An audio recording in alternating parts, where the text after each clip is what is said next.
So, theoretically, humans can survive an asteroid that has the potential to destroy entire planets. It won't be a walk in the park, though. Let's go back in time to 66 million years ago, in the late Cretaceous period. The Earth, before humans, where dinosaurs are thriving. The plants and animals are rich and diverse. You'd see a T-Rex chasing a Triceratops, or the massive Alamosaurus, one of the biggest animals to ever roam the planet, towering over the landscape.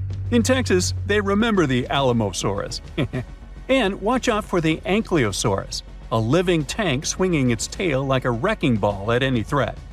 As you're about to enjoy a quiet evening under the stars, a bright new light appears in the sky of the northern hemisphere. Now, a new star in the sky doesn't really stand out at first, it's just twinkling like the rest. But give it a few hours and you'll notice it's getting brighter. Check again the next night and boom, it's the brightest thing in the sky, outshining planets and even the moon. Then finally, it horrifyingly outshines the sun. The star was the Chicxulub asteroid, which left a gigantic crater now called Chicxulub Crater in Mexico's Yucatan Peninsula. The asteroid enters the Earth's atmosphere at a blistering 12.5 miles per second. It blasts through 60 miles of the atmosphere in about 3 seconds. It falls so fast that even the air can't get out of its way. The air gets squashed and heats up to thousands of degrees in a blink. Before the asteroid even touches the ground, this super hot air has already vaporized much of the sea where it's about to strike, near the Yucatan Peninsula. Then, in a flash, the asteroid smashes into the Earth, screaming over Central America with a loud boom that echoes everywhere. It doesn't just smash the ground, it makes the soil and rock flow like liquid. The asteroid digs a hole so wide and deep that it nearly touches Earth's inner layers and throws up dirt more than 20 miles high. At that exact moment of impact, the asteroid also turns its massive speed and weight into heat in a split second. It puts so much energy into the Earth that it makes molecules move faster than the surface of the Sun. This massive energy created a giant ball of plasma, superhot charged gas that includes bits of vaporized rock. This all shot out at incredible speeds. The shockwave from the impact and the heat turned the Earth around the crash site into gas instantly. This set off earthquakes all around the world. And it's not just the rocks flying around that you need to worry about. As they plummet through the sky, they rub against the air, heating up so much that they set fires all around the world. The heat they give off could be compared to an oven cranked up to its highest setting. This fiery shower causes most of the world's trees to burn down. The entire world is now on fire. Soon it changes everything. In a blink, dinosaurs were wiped out, making way for mammals to rise. And not only dinosaurs, 75% of species and big creatures disappeared, leaving behind only some small birds and critters. So, how could you, a human, survive something like that? Now, some animals made it back then. To survive, we need to learn from their resilience.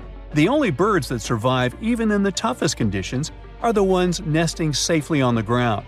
Among the few larger animals that manage to dodge extinction, all have ways to deal with the heat. Some, like certain small mammals, snakes, and lizards, can dig themselves into cooler underground burrows. Others, like crocodiles and turtles, just hide in the water. So, if you're exactly on the other side of the planet when the strike happens, and you act super fast, you might just make it. Right now, the impact is about 10,000 miles away, but don't underestimate its power. As soon as you hear the loud boom, head underground as quickly as you can. And be careful, because you'll feel the earth shake about 30 minutes later. Hide in a deep cave, preferably with a narrow entrance. It would protect you from the falling debris, and the temperatures underground would be stable. Also, some caves have natural water sources, rivers or streams. You might also prepare for the not-so-great diet of insects, fungi, or poor small animals that also seek refuge in the cave system. But it's better than nothing. You also need to be extremely far away from any large bodies of water. Being near the ocean might seem like a safe bet during a massive asteroid impact because the sea can buffer extreme temperature changes. But the earthquakes trigger terrifying tsunamis, even in lakes or fjords. The asteroid's crash sets off not just one tsunami, but many. and they're as tall as skyscrapers. Within an hour, colossal waves between 600 and 1,000 feet high hit the Gulf Coast, slamming into places like Mexico and the southern United States, and flooding miles inland. These waves are so powerful, they even push rivers backward. These tsunamis continue around coastlines, reaching the east coast of the United States, and 6 hours later, they hit Europe, Africa, and the Mediterranean. By 15 hours after the impact, there isn't a coastline on Earth that hasn't felt the wrath of these waves. Well, let's say you survived the initial impact somewhere deep underground, but your troubles have only begun.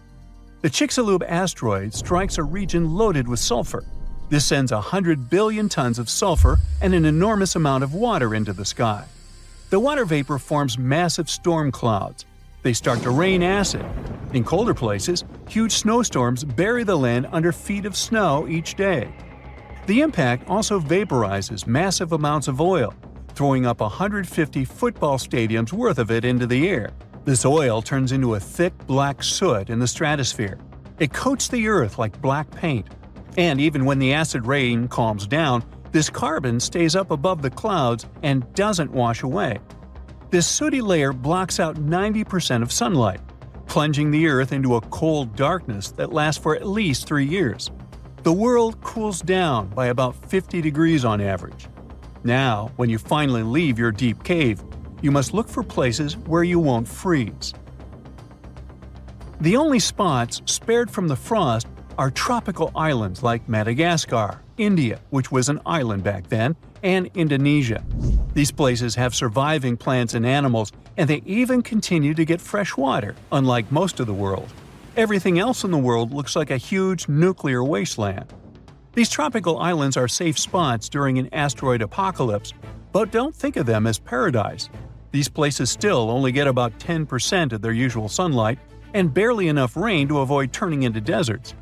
In this chilly, gloomy setting, most food chains fall apart. If you want to survive, you'll need to bring lots of extra food with you, for the next 6 years at least. Now, some things are lucky enough to survive. Fossils tell us that freshwater ecosystems did well, so staying close to a river or estuary might be your best shot at finding food. You could come across turtles, crocodiles, and some fish. Animals like clams, snails, and small crustaceans that live in the sediment also manage to hang on. And while a bit warmer than everything else, these places are no walk in the park. You'd need to pack warm clothes to have any chance of survival. Now, if we add all this together, the best spot for surviving the Chicxulub asteroid would be Indonesia. It's a mountainous, tropical country that consists of several islands. There, you'll find bearable temperatures, a bit of rainwater, and a deep cave for shelter. This could protect you from the falling tektites, the intense heat, and even help you find something to eat in the rivers and lakes. But if you stumble upon any shrew-like creatures while scavenging for food, time traveler, please let them be. It's not clear how many survived the Chicxulub impact, and eating one could have unforeseen effects on the future of humanity. Like, don't eat your great-great-great-great-great-great-grandfather, right? That's it for today. So hey, if you pacified your curiosity, then give the video a like and share it with your friends. Or if you want more, just click on these videos and stay on the bright side.